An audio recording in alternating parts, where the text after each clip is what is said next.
เนาะสบายดีทุกคนบ่ภูมิเห็นหลายๆคอมเมนต์อยู่ถามบ่ภูมิว่าโอนรถนี่ใส่เอกสารหยังแน่เนาะเฮาเป็นต่างดาวสำหรับเฮาซื้อรถอยู่ไทยเฮาโอนรถนี่ต้องใส่เอกสารหยังแน่หรือว่าเฮาสิซื้อรถมือสองนี่ต้องเบิ่งเอกสารหยังแน่เนาะสำหรับอยู่ไทยเนาะทุกคนเนาะเบิ่งคลิปนี้เลยเด้อทุกคนสำหรับการโอนรถหนึงก็ต้องเป็นเล่มรถจริงตรงกับเลขจักรเลขทางมันเนาะทุกคนเนาะแล้วก็ดีที่สุดถ้าเอาซื้อรถก็พรบก็บ่อยากให้ขาดเนาะดีที่สุดเด้อภาษีพวกพรบบ่ให้ขาดเนาะแล้วก็อันที่สองก็เป็นพวกชุดโอนจากเจ้าของเก่าเนาะมีชุดโอนแล้วก็เล่มบัตรประชาชนเจ้าของเก่าเนาะทุกคนหรือว่าทะเบียนบ้านเนาะถ้ามีเนาะทะเบียนบ้านแห่งดีถ้ามี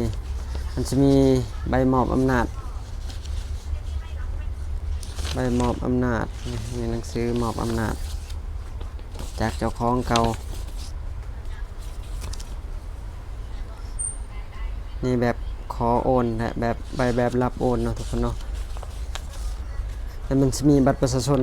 ผู้เก่าอีกต้องให้เขาเซ็นยังเรียบร้อยเด้อทุกคนเนาะ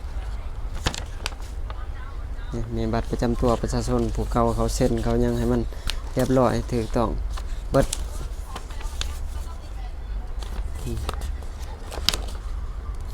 แต่เฮาสิไปโอนนี่ต้องมีใบรับรองที่อยู่คือเก่าเด้อ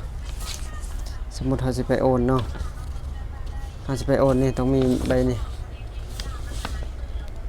อันนี้ใบรับรองที่อยู่ไปเฮ็ดใบขับขี่ก็ใบนี้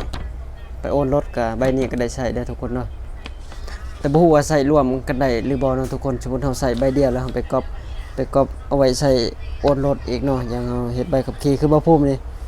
บ่ภูมิก็ใช้2อย่างแต่บ่ฮู้ว่าสิโอนได้หรือบ่เดี๋ยวอีกบ่กี่วันนี้แหละบ่ภูมิจะไปโอนเนาะเพราะว่าตอนนี้ยังบ่ว่างอยู่เดี๋ยวติดตามเบิ่งเด้อทุกคนเด้อ